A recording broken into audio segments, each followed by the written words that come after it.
Hey, I'm Ron Drotos from keyboardimprov.com, and welcome to our journey through the real book, number 224, which is a biggie, Herbie Hancock's iconic composition, Maiden Voyage. As with all the other jazz piano lessons in this series, as we're going through the real book, tune by tune, we're looking at these from a bigger perspective of just the notes on the page. Yes, the notes on the page are important because they tell us what to play, but we want to understand the context of them. So what's going on with Maiden Voyage, 1965? It's one of the greatest tunes. Herbie Hancock considers it his greatest composition, or at least his favorite composition, he said. It's one of the easiest tunes in the real book to at least be able to get through. The melody's very simple. The chords last for 4 measures each. It's modal. What's going on with it? Well, it was a TV commercial. Herbie wrote this for a TV commercial for Fabergé, and then he put it on his album, Maiden Voyage. And he said it sort of wanted to capture the grandeur of a seagoing vessel going out to the ocean. And it's got lots of wide open space. I think that's why it's modal, and that's why chords last for 4 bars each, and then they sort of bump up in intensity. Maybe it's like these waves, or however he was looking at it, or we want to look at it. It's there.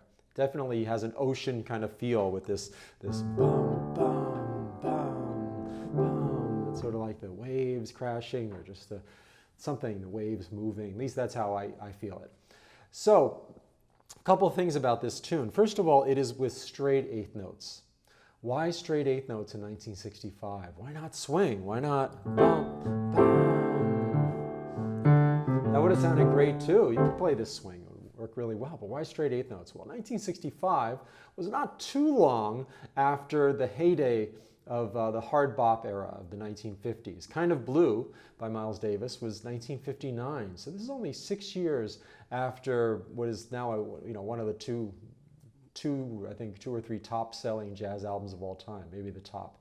Dave Brubeck's Time Out might be one of the others, but only 6 years later. But there was a sea change, if you excuse the pun, since then in terms of what the public's perception of jazz was, because all of a sudden Elvis had been around, but now the Beatles.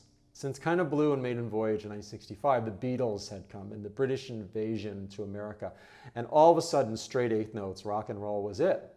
So Herbie's not writing rock and roll, but he's writing straight eighth notes, because that's what the public really liked, and he eventually became much more into straight eighth notes with hip-hop and fusion and all that in the 70s.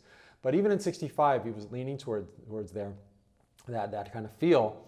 And at the same time, bossa nova, which was also straight eighth notes, had really become very popular. The Girl from Ipanema.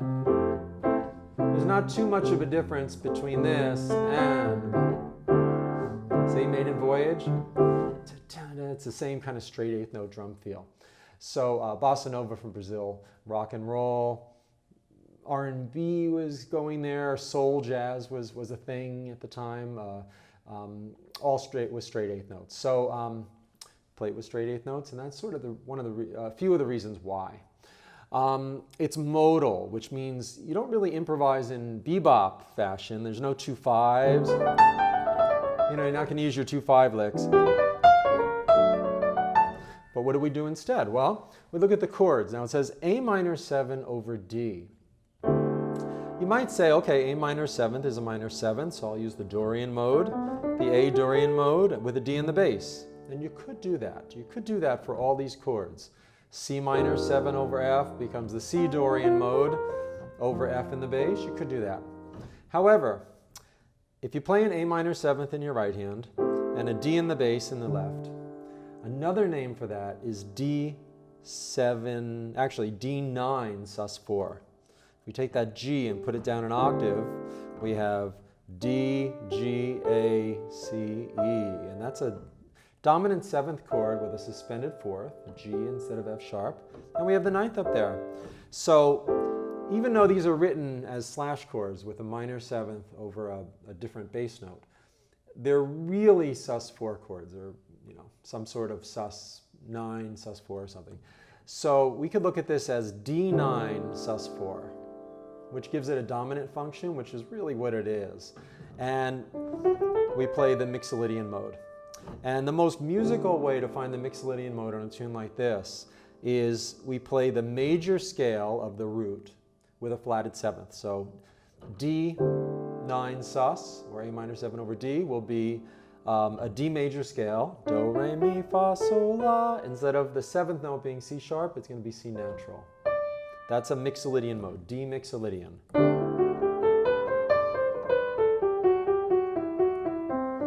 And there's only 4 chords and 4 Mixolydian modes to learn in this tune, so it's pretty approachable to get into it. It's got this rhythm, what I played before, bum, bum, a little bass note, bum, bum. What I like to do, I've played it like that a lot, I like to sort of not start right like that.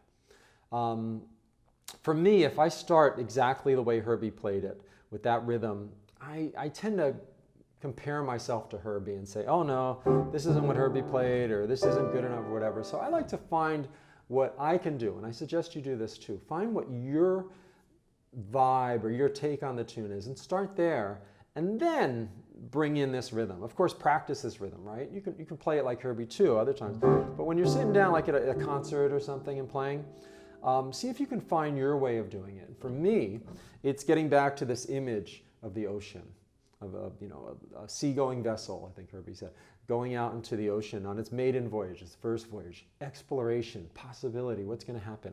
So I'm just going to start with a D. It's the bass note, but I'm going to start with a D, and then just sort of see where it goes. I like the shimmering sound, maybe the waves rippling, or the sunlight on the waves. I really like that. It kind of lends itself to the funkiness of Herbie's playing that came out even later on after this.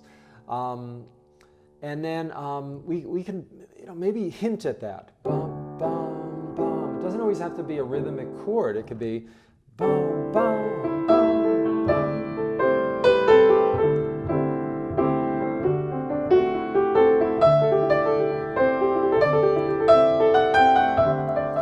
Sort of the top note of an arpeggio, hitting those accents, bum, bum, or whatever it is. But I'm trying not to define it. I want to use this tune as an invitation to exploration. Like I think Herbie really lived his whole career. He lives like that. It's exploration. See what happens. Go into the unknown. That may be why this is his favorite tune. It really represents that. So here we go. I'm just starting with the D. See where it takes us today.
Well, it certainly took us in a nice direction, right? I mean, who knows where, a tune's gonna go. You can really get funky on this. You can get very lyrical. I think we got everywhere in between. Little left-hand melodic improv there.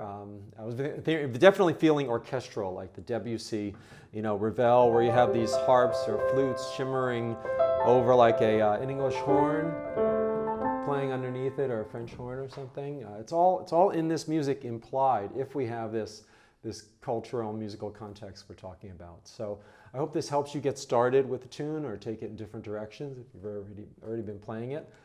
Thanks for being here on this journey. I'm having a wonderful journey through the real book, 400 tunes. We're on 224, and just really loving this. So thank you for your support. If you're interested in playing piano with more joy and less stress, check out some of the links below to my video course or some other things for you there, a free ebook. Always enjoy the journey and let the music flow.